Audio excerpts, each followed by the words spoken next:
Bien. Y en los procesos de politización, ¿en qué ha aportado la educación popular? Sí. A mí me parece que, a ver, por un lado, como experiencia, y tal vez ahí sí por su ampliación y multiplicación, atraviesa la cultura de este momento, ¿no? La cultura política de las izquierdas, para decirlo así, aunque sea para confrontarla, aunque sea para replicarla, aunque sea para buscar otro camino, interpela a las lógicas de formación que han asumido históricamente las fuerzas políticas o las organizaciones que quieren actuar en política. No lo han hecho tanto como quisiéramos, de todas maneras, porque en muchos casos, después de esa interpelación, uno observa que se vuelve al formato tradicional, porque hay un punto que es complejo, que es que también cuestiona la educación popular una forma de hacer política de algunas izquierdas, muy basado en la jerarquía, muy basado en la réplica de criterios que unos piensan y otros hacen, de ordeno mando. Y entonces, al cuestionar desde la concepción metodológica esa lógica, bueno, también hay quienes se sienten amenazados y amenazadas por esa situación. Y entonces, bueno, ahí es donde yo creo, muchas veces que hemos intentado hacer procesos en relación a las organizaciones políticas, encontramos ese límite. Ahora, si hablamos en términos de la politización general del movimiento social, yo creo que sí aporta a un debate que es central en la política, que es el tema del poder, ¿no? Es decir, la educación popular es una dimensión, o quisiéramos que fuera una dimensión, de la construcción del poder popular. Y el debate sobre el poder popular y qué es poder no es tampoco todavía lo que queremos, digamos. Creo que hay mucho por hacer y por debatir y por investigar y por crear, sobre todo. O sea, estamos a 10 años del 2001, en la Argentina fue un momento de muchas experiencias en ese sentido, pero también en la asimilación de esas experiencias o de una parte significativa de las mismas por parte de la hegemonía política, que restableció su capacidad de gobernabilidad, como en otros planos, también dejó la educación popular cuestionada, ¿no? Yo creo que, por ejemplo, incluso desde las izquierdas, no hablamos desde la dominación, porque es lógico que la dominación quiera cuestionar las lógicas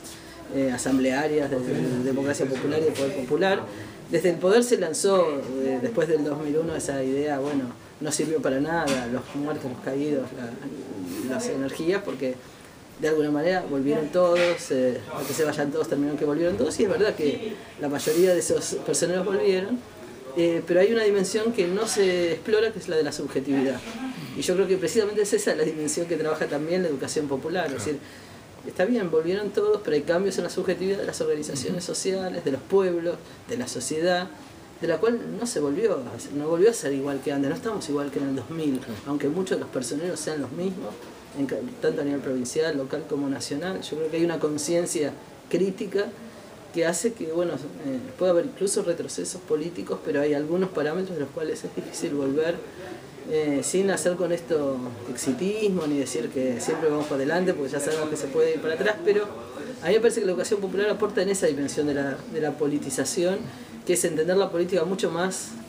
amplia que la idea de una elección, ¿no? Es decir, los que te dicen eso fracasó, entre otras cosas, porque miran el resultado electoral inmediato, como si después de una lucha social se pudiera pasar la gorra y ver cuántos votos dio esa lucha,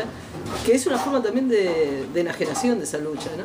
En términos exclusivamente electoral. Yo no rechazo toda la dimensión de lo electoral, pero digo, pensar que la única forma de resolución de un proceso social es en términos político-electorales, me parece al menos es un achicamiento de la mirada a una de las dimensiones posibles y no siempre realizable en ese terreno. ¿Qué experiencias conocés que nos puedas compartir sobre educación popular en movimiento? Más así. Hay un montón. Mira, hay muchas. Yo no sé si me están preguntando, esto es para México, pero hay... No, calculo que a nivel latinoamericano, pero si querés ahondar en alguna en particular, ya que son compas de México. Claro. Es decir, a mí me gustan muchas experiencias, y creo que son distintas y cada una aporta lo suyo y cuesta seleccionar algunas, pero yo por lo menos, a ver, me reconozco que aprendí mucho del movimiento Sin Tierra del Brasil, en los procesos que hacen a la elaboración de su pedagogía de la tierra, por ejemplo, ¿no? Y sobre todo me gusta mucho la combinación que hacen, por ejemplo, entre trabajo intelectual y trabajo manual en los procesos educativos, la idea de relación teoría-práctica, la búsqueda sistemática de profundizar en la teoría y al mismo tiempo confrontarla con la práctica. Y hay varios aspectos muy interesantes y que hacen a una búsqueda, aún con debates con los compañeros y compañeras del MST, pero me parece que es una de las grandes experiencias y además que mostró vitalidad no solo para la formación política, sino para pensar procesos de educación masiva, tanto de militantes como de movimiento campesino. En México me gustó mucho la experiencia zapatista, en lo que yo pude conocer, que son las escuelas autónomas. Ahí hay todo, por lo menos yo aprendí bastante y me cuestioné bastante después de conocer las escuelas de las comunidades, las miradas sobre las currículas que trabajaban en esas escuelas, las historias, las lenguas, la manera de incluir la diversidad cultural en esa experiencia, por ejemplo. También hay experiencias muy interesantes en el Ecuador y en Bolivia en relación a esto, a la necesidad de cuestionar y poner en debate las distintas cosmovisiones de los pueblos, y creo que ahí hay casi una experiencia de relación entre la lucha o la resistencia de los pueblos originarios, que es uno de los grandes afluentes de las luchas de descolonización de América Latina, con lo que son las experiencias más actuales de resistencia a las transnacionales y a las políticas neoliberales. En la Argentina hay muchísimas experiencias y yo creo que sobre todo estamos en una gran búsqueda, así que no me voy a referir a una en especial, pero sí creo que hay esta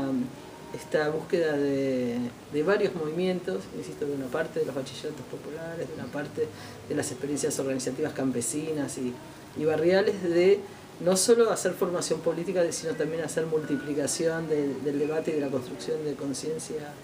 colectiva. De la experiencia centroamericana, la experiencia Alforja, por ejemplo, también creo que surgen muchos aportes y, por ejemplo, la sistematización de experiencias la hemos aprendido de los compañeros y compañeras que trabajaron allá estas dimensiones o mucho de la concepción metodológica dialéctica también. Es decir, yo creo que hay una ida y vuelta de experiencias latinoamericanas y muchas que no conocemos. Ahora que estoy recordando, por ejemplo, la enorme riqueza en Colombia de la educación popular, de los compañeros, por ejemplo, de hijos que están trabajando en los temas de la memoria de una manera sumamente creativa y que incide no solo en la forma de pensar la realidad, sino también de actuar sobre la realidad de estas experiencias. Así que yo sueño con el día que podamos encontrarnos muchas de esas experiencias, sobre todo las que seguimos sosteniendo un rumbo, un camino, una direccionalidad, y ojalá que este encuentro que están haciendo en México sea una propuesta en ese sentido, que se puedan socializar los contenidos y los materiales, porque creo que hay mucha riqueza que todavía no conocemos. Bien, bueno, muchas gracias. Agrego una cortita que no estaba acá, pero los desafíos, digamos, de la educación popular a nivel latinoamericano, pensando en el cambio de época y la crisis civilizatoria que estamos viviendo. Sí, yo creo que son tantos desafíos como tiene el movimiento popular, para empezar. Pero yo creo que la educación popular sobre todo tiene que encontrar maneras para integrar de manera más sistemática una dimensión de lucha contra la colonización, de la lucha anticapitalista y la lucha antipatriarcal. Muchas veces esto, incluso dentro de las experiencias de educación popular, marcharon de manera separada. Yo recuerdo, hace 10 años hacíamos algunos encuentros de educadores y educadoras populares y estaban los que tomaban el tema de las batallas contra la colonización, que entonces decían no somos educadores populares porque estamos educando desde la convicción, las feministas que decían bueno, nosotros somos antipatriarcales pero no anticoloniales, no sé, había, o anticapitalistas, y los anticapitalistas que no eran ninguna otra cosa y eran debates fuertes e intensos, y a mí me parece que es hora de pensar, o sea, de pensar la teoría, sobre todo, la teoría con la que estamos trabajando y cómo esta teoría en América Latina tiene estas dimensiones, es decir, la conquista y la colonización, el establecimiento violento del capitalismo en América Latina estableció simultáneamente el patriarcado y el racismo, y en nuestros movimientos conviven esas opresiones todas y otras opresiones, y en la Argentina lo vemos cotidianamente, como la xenofobia, la homofobia, la lesbofobia, bueno, las distintas formas de racismo, las distintas maneras de jerarquización de los trabajadores y trabajadoras respecto a quienes no trabajan. Es decir, muchos de estos atravesamientos se dan también en nuestras organizaciones, y entonces la otra vez dialogando con compañeras en este sentido decimos, bueno, tal vez es uno de los enormes desafíos es pensar las teorías y las concepciones con las que estamos trabajando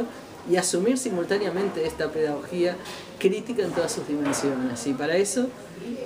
insisto, tenemos que hacer un trabajo más colectivo porque hay mucho camino recorrido, no es que estamos hablando de cero. Y el otro desafío muy grande que pondría es el tema de la sistematización y la teorización de nuestras propias experiencias para dar un aporte